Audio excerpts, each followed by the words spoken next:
Voilà, donc j'en étais où? J'en étais à... bah le veto vient de m'appeler, il a dit, écoutez, on va le sédater pour demain matin, pour voir ce qu'il a dans la gorge et au niveau, bah peut-être voir s'il a pas des enflements au niveau de la gorge, parce qu'il n'arrive pas à respirer, il n'arrive pas à manger. Et il veut pas manger de toute façon.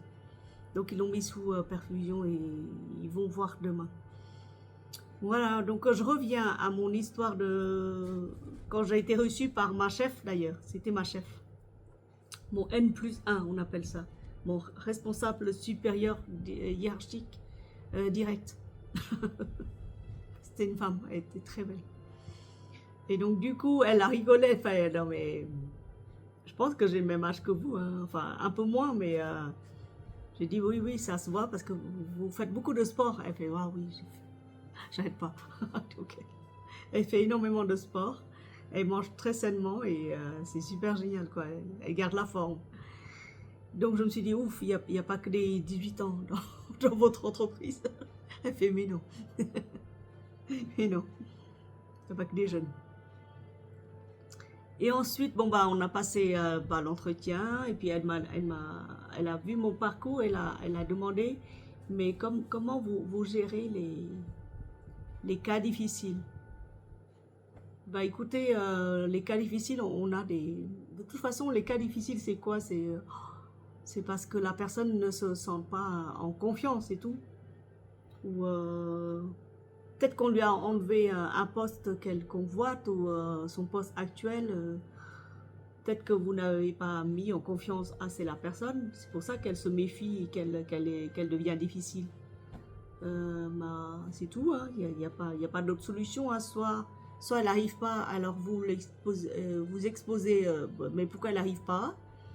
Essayez de trouver ensemble des solutions. Si elle n'arrive toujours pas, si elle persiste dans dans ses affirmations, et bah dans ce cas-là, vous lui expliquez comme quoi il faut une autre personne à sa place pour gérer, et puis vous la mettez ailleurs, vous la mettez dans un domaine qu'elle connaît bien, ou alors dans un domaine qu'elle aime.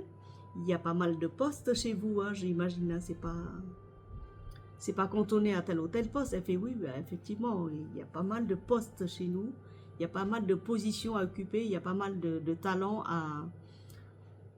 de talents qu'on a besoin. Il y a pas mal d'endroits où on aimerait que les gens aillent, qui voient ça. Voilà. Donc j'ai retenu dans ma tête qu'il y a des cas difficiles à gérer dans cette équipe-là. Et que bah il y a les deux services qui se battaient, mais vraiment qui se battaient réellement. C'est le service de comptabilité, de la gestion des risques, et le service des risques justement. Ils sont censés travailler ensemble, ils se battaient entre eux. Donc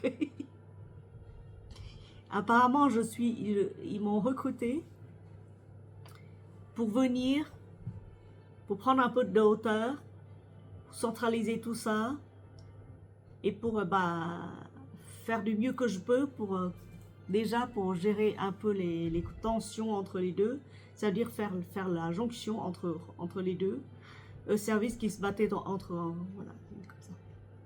Donc du coup, je vous dis pas. Alors je lui ai dit, ben, c'est pour ça, parce que je comprends rien à votre description de poste. Elle a rigolé, elle fait, oui, mais on a du mal, du mal. Et vu que vous avez un parcours atypique, vous n'êtes ni fiché contrôleur financier, ni fiché contrôleur de gestion, mais vous en avez fait. Vous n'êtes même pas fiché comptabilité alors que vous en avez fait pendant une vingtaine d'années et que vous avez même obtenu le plus haut grade concernant la gestion. Bon, plus haut grade, je ne dirais pas ça, mais quand même une très belle expérience. Vous avez validé un beau parcours dans une très belle école. Donc c'est pour ça qu'on est intéressé par vous. Je dis, bah écoutez, oui, bah oui, bah oui. Elle fait, ah, mais est-ce que vous avez d'autres entretiens? Je lui dis, écoutez, moi, je vous avoue, bah, je ne vais pas mentir, comme quoi il y a beaucoup d'entretiens en ce moment. Parce que curieusement, après votre appel, il y a eu encore d'autres appels euh, qui demandent à me voir, mais dans les prochains jours. Elle fait, bah, dans ce cas-là, allez-y, mais sachez que chez nous, on vous apprécie énormément. Et, euh, et voilà. Donc, elle a dit oui, vous allez encore passer 2 entretiens. avec votre marraine, votre mentor dans l'entreprise. C'est elle qui va vous accompagner sur tous les aspects administratifs et la formation interne aussi. Bah oui, parce qu'il faut vous former en interne. J'ai dit, bah je sais, parce que je ne peux pas vous débarquer comme ça et ne rien comprendre. Ou de tout comprendre, c'est pas possible. Je vais rien comprendre, je vais vous avouer, je vais rien comprendre les 6 premiers mois. Il faut me laisser le temps. Elle fait ça, je sais. Ça, on sait. Et ensuite, vous allez recevoir aussi, vous allez être reçu par le directeur du centre de services partagés qui va valider ou pas votre parcours, mais nous, on lui donne déjà notre avis.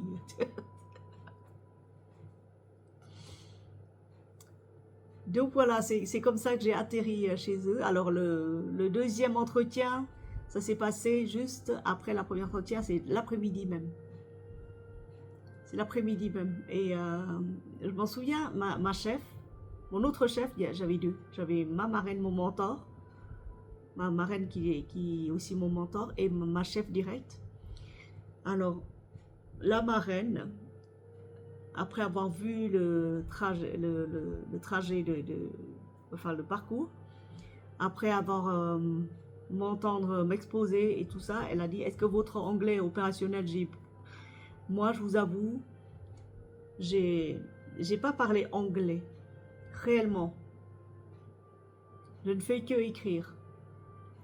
Parce que pour le parler vraiment la langue de Shakespeare, il faut aller dans le pays même. Sinon, il faut prendre des cours pendant 6 mois, voire 1 an, voire 2 ans. Parler régulièrement, et moi, ces derniers temps, j'ai vraiment pas eu le temps. C'était axé sur les études et pas sur l'anglais. Elle fait, wow, au moins vous êtes honnête. Je dis, bah oui, c'est pour ça. De toute façon, on le verront déjà si, voilà. Elle fait, nous ici, toutes les communications sont en anglais. Le logiciel est en anglais. Le logiciel comptable est en anglais. Excel peut-être en français pour vous, mais la plupart du temps, c'est en anglais. Et voilà. Donc, est-ce que vous vous sentez prête à attaquer le nouveau poste, tout en sachant que l'anglais est à perfectionner chez vous, il y aura des cours? J'ai dit, bah oui. Vu que j'ai déjà pris des cours durant toute ma vie, ça ne me gêne pas de reprendre encore des cours. Et donc, du coup,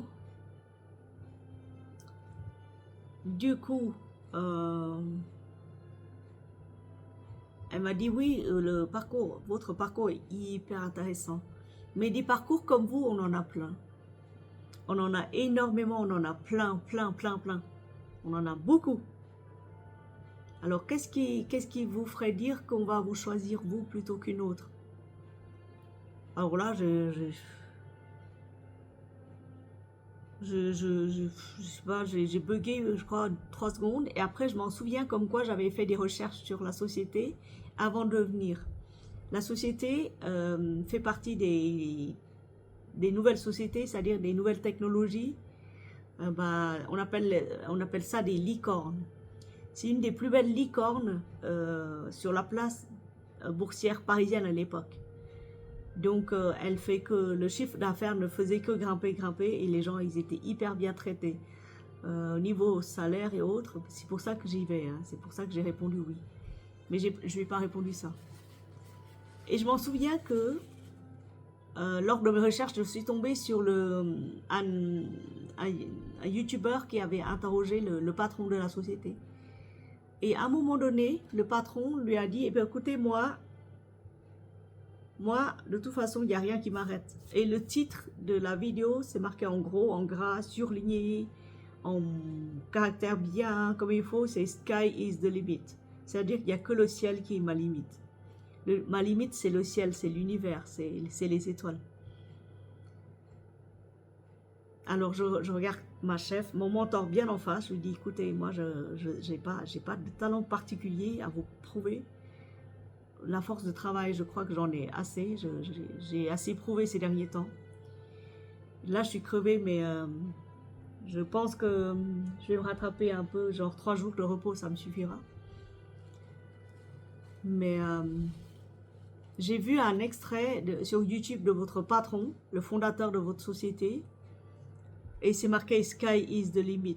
C'est-à-dire qu'il n'y a que le ciel qui peut m'arrêter. Mes limites sont les étoiles. J'aimerais bien être comme lui. Je l'admire beaucoup, votre fondateur. J'aimerais bien être comme lui et je pense que je serai comme lui. C'est-à-dire qu'il n'y a que le ciel ou le firmament. S'il y a un toit au firmament, ce toit-là, ce sera ma limite et rien d'autre. Je lui dis ça. Moi, j'aurais dû dire, oh, ben, je sais pas, comme ça. Je serais moins crevée, j'aurais moins galéré.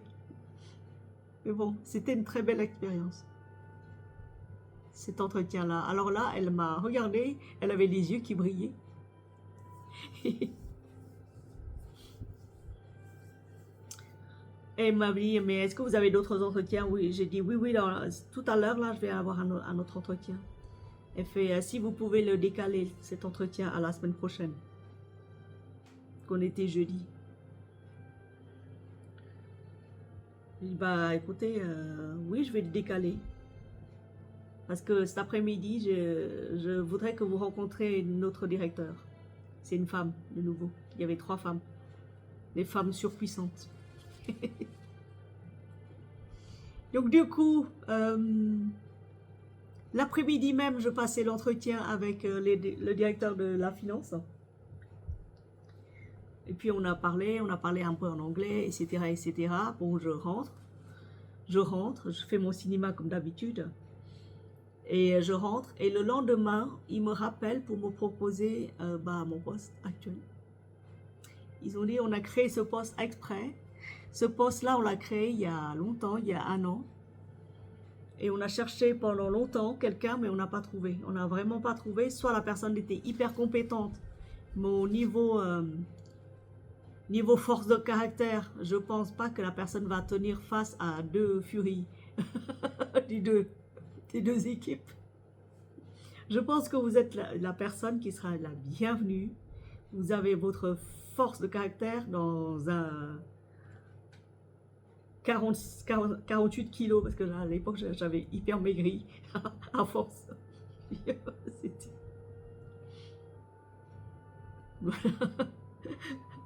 ont dit ça. Ils ont dit, on va vous proposer un salaire. Et j'aurais dû négocier mon salaire, hein, parce qu'ailleurs ils proposaient mieux. Hein.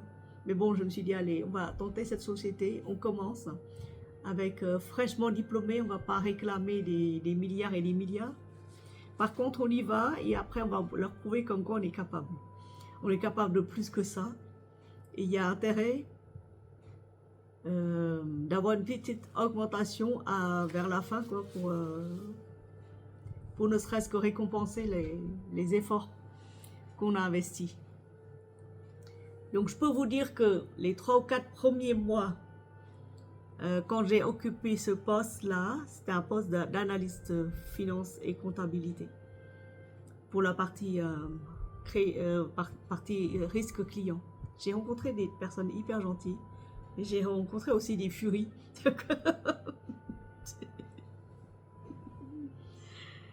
Mais vous savez, moi j'ai remarqué une chose.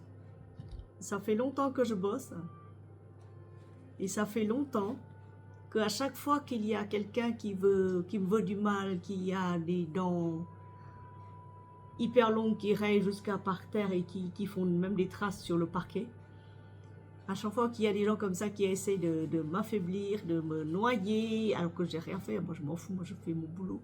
Je vais un peu plus loin que le reste parce que c'est mon boulot. À chaque fois qu'il y a des personnes comme ça qui viennent et qui me massacrent, qui massacrent 1 fois, 2 fois, la 3e fois, elle n'est plus là.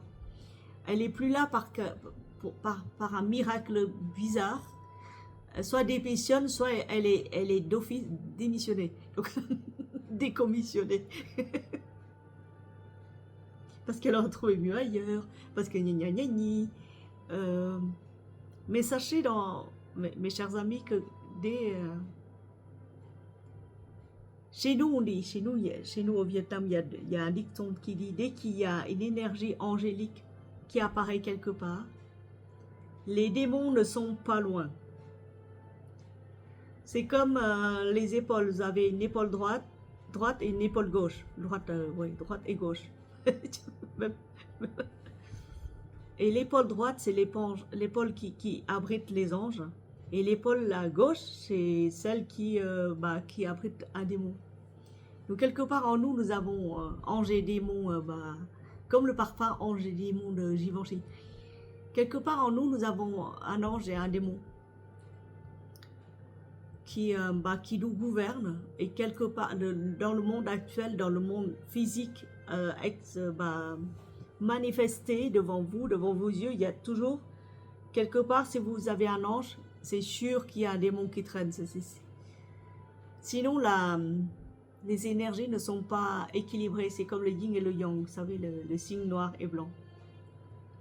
S'il n'y a pas de la noirceur, vous ne pourrez pas connaître ce que c'est que la vraie lumière blanche. S'il n'y a pas la gentillesse, vous ne saurez pas ce que c'est la méchanceté, ou vice-versa. Et s'il n'y a pas un minimum d'effort, de travail, vous ne saurez pas savourer le fruit de votre effort. C'est tout. Donc pour ma part,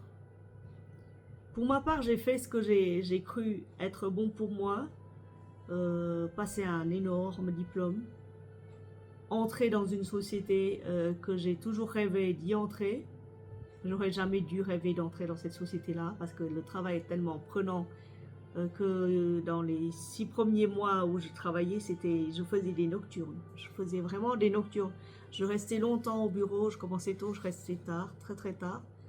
À tel point que le gardien, la nuit, quand il passe, il voit encore bosser. Il a dit, on va éteindre les lumières, madame. Je vais vous appeler un taxi. Et c'est remboursé par la société.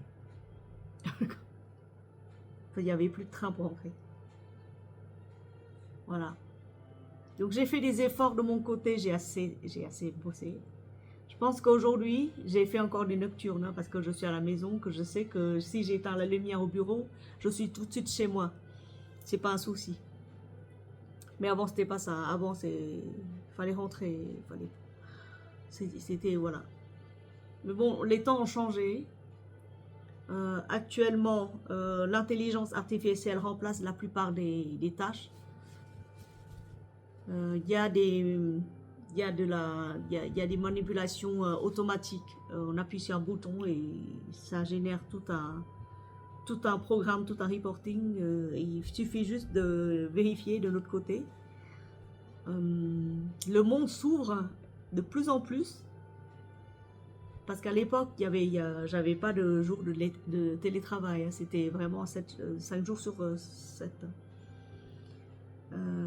Par la suite, il y a eu un jour de télétravail signé. Après, il y a eu 2 jours de télétravail signé où je faisais moins de trajets. J'étais moins fatiguée. Et par la suite, il y a eu ce que vous avez connu, c'est-à-dire la peste noire sous forme de Covid qui arrive. J'espère qu'il n'a pas le Covid, le chenapan. Il a de la fièvre, il a presque 42 fièvre. Ouais. Donc voilà comment je suis entrée dans la société. C'était par... je ne sais pas si c'est par la visualisation créatrice ou si c'est par le fait de prendre une feuille, un stylo et d'avoir dessiné, colorié et mis des plantes là où il faut, autour de mon bureau, que ça a marché, parce qu'il faut définir un cadre pour que le mental sache où il va.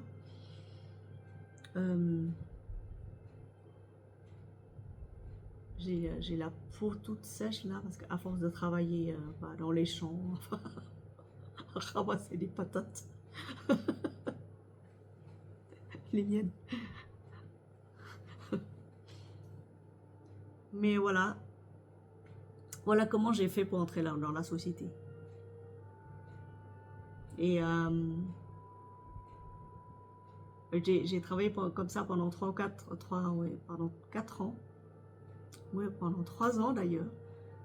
Et ma soeur, à l'époque, achetait déjà une maison en Île-de-France. Quand j'ai vu sa maison, je me suis dit, elle est trop belle.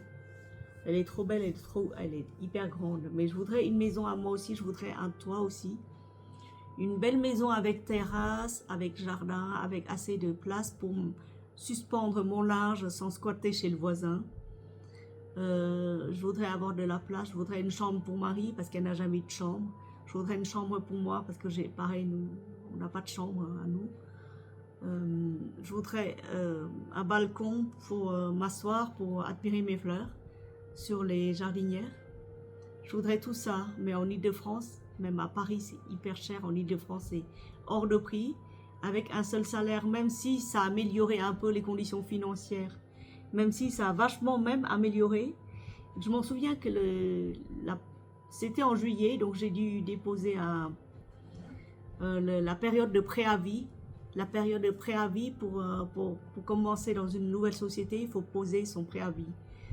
Et j'ai même posé 3 mois. Ils ont dit, oh, on va vous attendre 3 mois, c'est pas grave. De toute façon, on a déjà attendu 1 an. Je vois pas pourquoi est-ce que 3 mois, ça va faire une différence encore. Donc, j'ai de la chance parce que dans d'autres sociétés, ils ont dit, non, non, c'est 1 mois. Vous posez votre préavis en 1 mois. Et vous êtes chez nous, sinon vous venez pas. J'ai dit, écoutez, je viens pas. C'est simple. Je peux pas laisser en vrac comme ça mon travail dans l'ancienne boîte. Et ils ont même pas trouvé quelqu'un. Comment on va faire? Comment ils vont faire? Ouais. Donc là, la société, elle a été compréhensive. Elle a dit non, non, posez tranquillement votre préavis. Ne vous inquiétez pas. Nous, on se gère déjà de notre côté. Quand vous arriverez, il y aura tout de prêt pour vous recevoir. Ordinateur, logiciel, badge, tout, la totale. Et le jour où j'ai débarqué dans l'entreprise, c'était le 2 octobre. C'était le 2 octobre. Ouais. Le 3 octobre, c'était ma fête. C'était mon anniversaire. Donc le 2, j'ai commencé à fêter mon anniversaire. Le 3, je fêtais mon anniversaire. J'arrivais déjà, il y avait des fruits, il y avait des gâteaux, des événements. Le matin, de temps en temps, ils organisaient des événements, des fêtes de toutes sortes. Enfin, il y avait des canapés, des trucs de la société de riches. Ou tout en haut de l'immeuble de 6 étages, tout en haut, il y a une immense terrasse où vous pouvez voir Paris à 360 degrés. C'est encore mieux que les visites guidées touristiques parisiennes. À l'occasion, quand j'irai là-bas, je vous filmerai la terrasse. S'il fait beau. S'il fait beau, je vous filmerai la terrasse. Avec Notre-Dame, avec le Sacré-Cœur, avec le Panthéon pas loin, avec la Tour Eiffel, etc. Je prendrai plein de vues pour vous. Je ferai des prises de vue.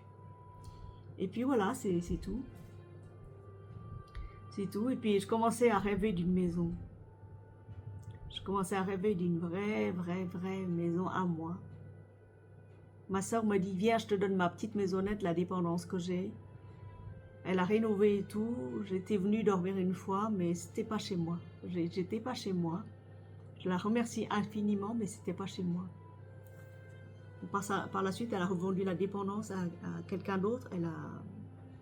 Elle a pu avoir un peu de sous pour l'aider dans ses travaux. Mais moi, je rêvais d'une maison. Avec un seul salaire, c'est pas évident. Un seul salaire, ça suffit.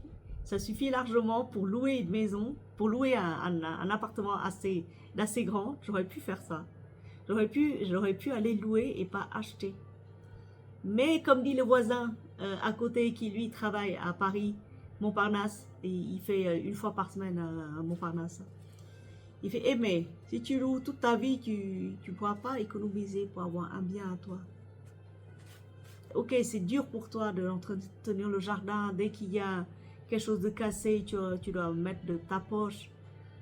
Dès qu'il y a un truc cassé, tu dois payer plein pot. Dès qu'il y a ceci, dès qu'il y a cela, tu payes. Mais tu sais, en location, tous les ans, ils augmentent les prix. C'est pareil, c'est la même chose. Alors, au lieu de mettre des sous dans une location, dans les augmentations de loyer, etc., parce que je suis sûre que toi, tu vas prendre cette fois-ci une location, non pas 30 mètres, mais 90 mètres. Et c'est cher, mais c'est dans les 1500 € minimum. En dehors de Paris, je parle, même pas à l'intérieur. L'intérieur, c'est 2000. Donc il m'a dit non, mais tu es prête à débourser 1500 plus 300 € de charge, 1800 pour un loyer. Alors qu'ici, tu payes quoi? Tu payes 680 €. Allez, on va dire 500 € de charge en plus. Charge, c'est quoi? C'est électricité, chauffage, eau. bois et granulés. Entretien et tout ça, bon bah t'as qu'à mettre tout ça de côté pour toi déjà. Tu mets tout de côté les charges, tout ça tu y touches pas. Et tu payes ton loyer. Et je te jure qu'à la fin de ton crédit, tu vas avoir ta maison. Même si tu la revends même pas cher, au moins tu aurais fini de payer, tu aurais habité dedans et tu revends avec une plus-value. D'ici là, bon bah si tu as le temps, tu rénoves de petit à petit, mais tu fais petit à petit. Bah j'ai écouté. J'ai écouté parce qu'au début, quand j'ai acheté ici, bon bah c'était aussi dur hein, parce que j'étais tout seul. Et je vous dis, tout seul. Alors, comment j'ai fait pour acquérir une maison avec un seul salaire? Pas d'apport personnel parce que j'étais entrée dans la société avec énormément de dettes aussi. Beaucoup, beaucoup de dettes. Les dettes que j'ai accumulées les autres années. J'étais en surendettement, j'avais pas loin de, je crois, 15 000 euros de dettes. Bah, je peux vous assurer qu'en une année, en travaillant dans cette société-là, en une année, j'ai vécu en Île-de-France.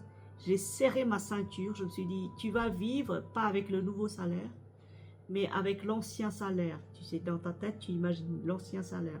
Tout ce que tu mets en plus de côté avec ton nouveau salaire, ça là, tu vas rembourser tes dettes. Toutes tes dettes. Toutes tes dettes, tu vas tous les liquider en un an. Et bien, en un an, j'ai liquidé toutes mes dettes. Et l'année d'après, j'ai emprunté pour mes parents. J'ai emprunté pour mes parents dans les 7 000 euros, je crois, pour qu'ils rénovent les fenêtres. Parce qu'ils mettaient double vitrage chez eux en Alsace. Ils ont trouvé un devis, il leur manquait 7 000 euros. Je leur ai dit, écoutez, moi je vais vous emprunter des sous. J'ai pas des sous à vous donner comme ça parce que je venais de rembourser toutes mes dettes. J'ai pas des sous pour vous donner comme ça à cash. Je vais emprunter pour vous, vous rembourser genre 100 euros par mois, c'est tout. Pas plus. Alors j'ai emprunté à la banque, le banquier m'a dit, ouais, pas de problème. Je vous le prête, vous le remboursez en un an. Alors en un an aussi, j'ai remboursé 7 000 euros. En 18 mois, j'avais remboursé 4 500 euros quand j'étais à l'école de commerce. C'était des successions de remboursement jusque là quoi. J'arrive pas à dégager des sous pour partir en vacances parce que en prenant la maison, fallait payer tout quoi. Mais c'est pour vous dire, je respire beaucoup mieux. Et comment j'ai fait pour acquérir cette maison? Et je vous dirai pour la prochaine fois. La prochaine fois, je vous dirai. Bon, c'est rassurant que le veto, il a dit, pardon, Chamallow n'a rien. Pas Chamallow. Chenapan n'a rien. Chenapan, on va le mettre sous sédatif pour voir qu'est-ce qu'il a dans la gorge. Voir s'il n'y a pas enflé, si c'est pas coincé ou autre. Et ils vont prendre soin de lui. Heureusement qu'il y a des médecins pour animaux. Bon, ils vont me le facturer encore. Mais bon, c'est pas grave, c'est pour mon chenapan. J'ai mis de côté pour lui 50 euros par mois aussi. Oui, ce mois-ci, j'ai mis 50 euros pour lui. Mais ça suffira pas. Et tous les mois, je mettrai 100 euros pour la Kalina et pour lui. Comme ça, s'il y a quoi que ce soit, voilà. Mais vous voyez. Voilà. Donc j'espère que ça vous a éclairci un peu sur le passage d'une société à une autre. Je vous montre ma tenue d'aujourd'hui. C'est une tenue que j'ai achetée au Vietnam. C'est du lin. C'est du lin. Ils appellent ça du péplum. Qui est un pantalon à patte d'elfe. Pas d'elfe, mais à patte pantalon droit. Avec des poches et tout ça. Ça va plaire à Marie, ça, les poches. Et derrière, voilà, derrière c'est comme ça. Et devant, j'ai mis une broche parce que ça s'ouvre. Et ils ont fait les manches comme ça. Les manches, c'est hyper léger. C'est cintré. Donc voilà. Une belle couleur comme j'aime. dites-moi si vous avez apprécié l'aventure avec moi dans la nouvelle société. Si vous avez pu aussi changer de poste et avoir un tout petit peu de salaire, ne serait-ce que 10% ou 20%, ça sauve la vie. Et puis, je vous souhaite une très bonne soirée et puis je vous dis à bientôt. Je vous tiendrai informé pour Chenapan. Bisous, bisous. Merci aux nouvelles abonnés, aux nouveaux abonnés. J'apprécie énormément votre confiance. Et merci aux anciennes abonnés, vraiment adorables. J'essaierai de poster les vidéos sur les tests, enfin les testeurs, les parfums que j'ai reçus, qu'on m'a donné. Et puis je vous ferai part de mes impressions. Merci, bonne soirée. Bisous, bisous.